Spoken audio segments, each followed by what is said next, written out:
সকল ক্ষুদে শিল্পীদের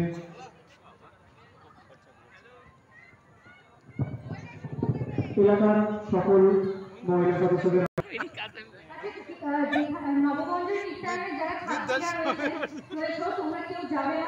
এবং ড্রেসটাও চেঞ্জ করবে না। যে কথাটা বলছি এটা প্রাগৈতিহাসিক যুগে আর পাশে একটা চেয়ারও ছিল, চেয়ারটা উল্টে গেল। তুই যে কথাটা বলছিস সেটা প্রাগৈতিহাসিক যুগে দোকানে ছিল।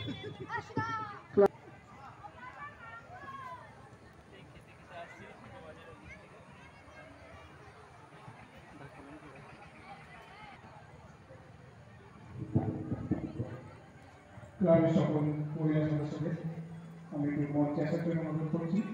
সঙ্গে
আপনারা